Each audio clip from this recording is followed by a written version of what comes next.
As your ray of fire strikes the scarecrow, it erupts into flames that race up its form, turning its straw-stuffed guts to ash. Or, as the werewolf pounces, you raise your silvered pike and skewer it. It writhes as it pulls itself free, and snarls as the wound refuses to seal. An idea I've seen be floated around the D&D spaces I inhabit is that vulnerabilities are an underutilized mechanic.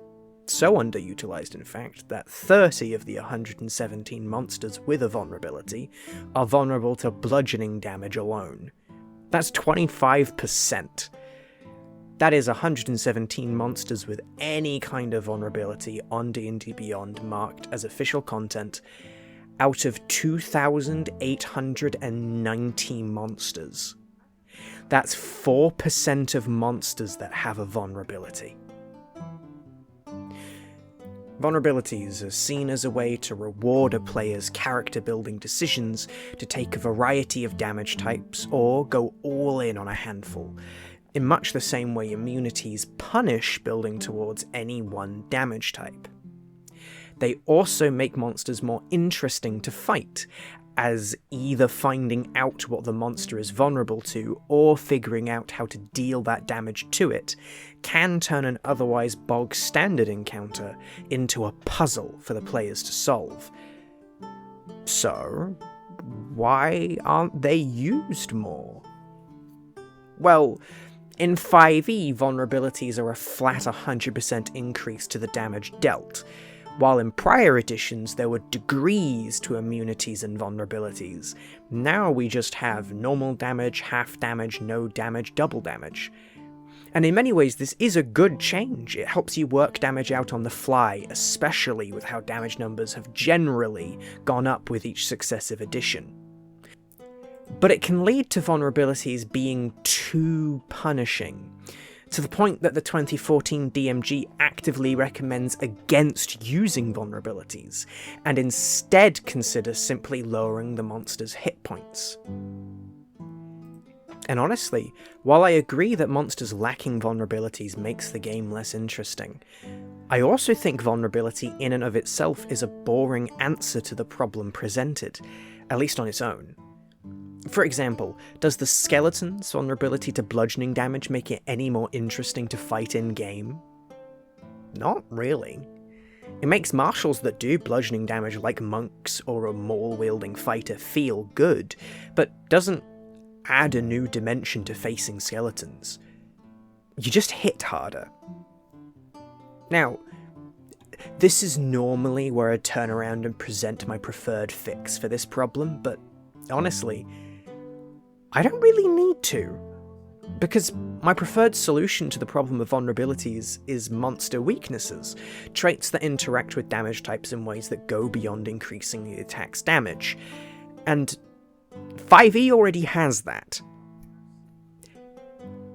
Things like the Flesh Golem's aversion to fire trait, which effectively gives them the frighten condition when they take fire damage, the android's lightning overload trait, or the Froghemoth's shock susceptibility, turning any lightning spell into a shutdown spell. Or even traits that give the monster a benefit that is removed when they take a certain type of damage, which is almost entirely used for the regeneration trait.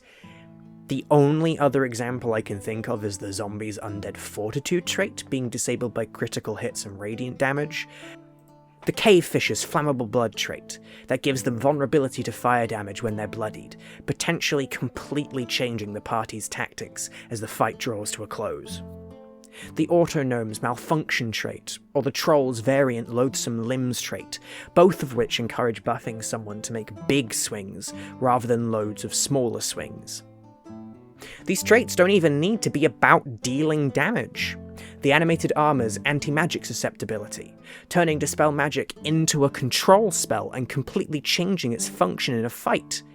The Barghest's fire banishment trait, one of the coolest traits in the game in my opinion, where engulfing it in 10-foot high flames forces it to make a charisma save to avoid being banished. Or they can even interact with vulnerabilities in an interesting way. such as my favourite, and as far as I'm aware only official example, the Frost Salamander. It has vulnerability to fire damage, which on its own isn't all that interesting, outside of making the wizard thankful they picked Firebolt over Ray of Frost. But it also has a trait that means when it takes fire damage, it instantly regains its quite devastating breath weapon. So these usually binary decisions of do more damage or don't becomes a tactical decision on the player's end. Do they think they can kill the monster before it gets another turn? It's such a huge shake-up to the normal flow of combat, and it honestly annoys me it's seemingly unique to this one creature. I hope my point is clear. The game has plenty of examples of amazing and fun traits to sprinkle onto your monsters, if you know where to look. So, rather than simply using vulnerabilities more, I want to encourage Wizards of the Coast to use trait-based weaknesses much, much more than they currently are. To highlight this amazing corner of monster design that they have tapped into, yet I bet the vast majority of DMs have no idea. And it does seem like Wizards of the Coast has made note of this, as in the recent free adventure Scions of Elemental Evil, we got to see a bunch of preview stat blocks from the 2025 Monster Manual, which has yet to release at time of recording. The Fire Elemental already had a trait-based weakness to water, taking cold damage for every 5 feet of water they waded through, or every gallon splashed on them. But it was a pitiful amount, really, and so rarely paid attention to by players. The Fire Elemental Myrmidon from Monsters of the Multiverse upped the damage a bit to a D4, which was still not worthy of anyone's attention.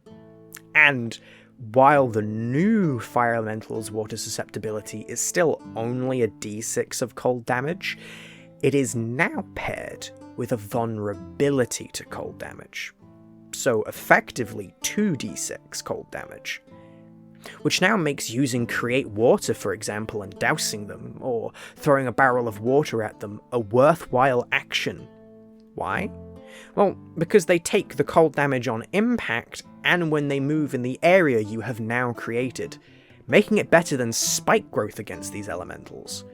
You create 10 gallons of water with the spell, so potentially 10d6 doubled worths of damage as a standard, versus 10 in 2014.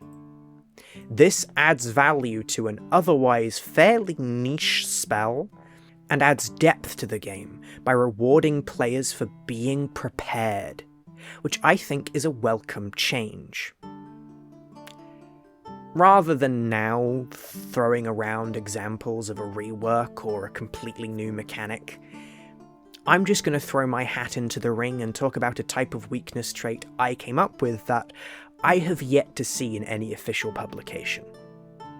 Let's say you're fighting a flesh golem with batteries on its back that give it power, or a blue dragon with a rumbling storm cloud in its throat.